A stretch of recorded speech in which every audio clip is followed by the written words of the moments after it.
امامت کورس کے اسلامی بھائیوں کا جو درجہ اسلام آباد پاکستان میں ہے، وہاں مبلغ دعوت اسلامی اور رکن شورا نے کورس کے اسلامی بھائیوں کو اپنے مدنی پھولوں سے نوازا۔ چلتے ہیں G11 مدنی مرکز فیضان مدینہ اسلام آباد۔ مدنی چینل کے ناظرین، الحمدللہ عز و جل ہمارا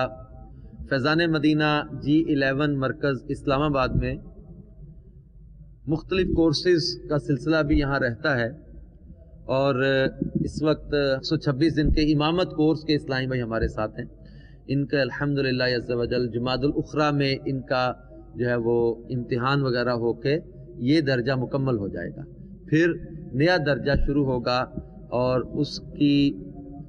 اس کے داخلے تو جمادی الاخری میں شروع ہو جائیں گے۔ 1 رجب سے اس درجے کا آغاز ہوگا۔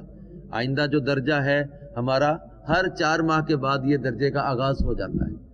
تو یہ 1 رجب سے پھر فیضان مدینہ اسلام آباد میں پاکستان کے کئی شہروں کی طرح یہاں بھی امامت کورس کا انشاءاللہ آغاز ہو جائے گا۔ تو یہ ہمارے جو امامت کورس کے اسلامی بھائی ہیں، انہوں نے نیت کی ہے کہ انشاءاللہ تبارک و تعالی ہم اس کورس کو مکمل کرنے کے بعد جو مدنی مرکز ہمارے ذمے جو خدمت لگائے گا ہم دعوت اسلامی کے لیے، اپنے آپ کو انشاءاللہ پیش کریں گے اور بالخصوص چونکہ امامت کورس ہے، ہمارے امامت کورس کا بالخصوص مقصد یہ ہے کہ وہ ائمہ کرام کی قلت کو پورا کرنا، مساجد جہاں پر ائمہ کی کمی ہے اور جہاں جو ہے وہ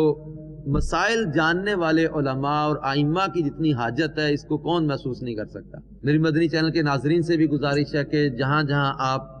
کو میسر آئیں، دعوت اسلامی کے مدنی مراکز میں ہونے والے مختلف کورسز میں آپ معلومات حاصل کر کے کورس کریں، مدرس کورس کریں، امامت کورس کریں، مدنی تربیتی کورس میں داخلہ لیں، ذمہ داران مدنی انعام و مدنی قافلہ کورس کریں۔ یہ کورسز الحمدللہ عز و جل مسائل علم دین کے سیکھنے کا بھی ذریعہ ہیں، اور اس کے ساتھ ساتھ الحمدللہ روحانی تربیت بھی ملتی ہے۔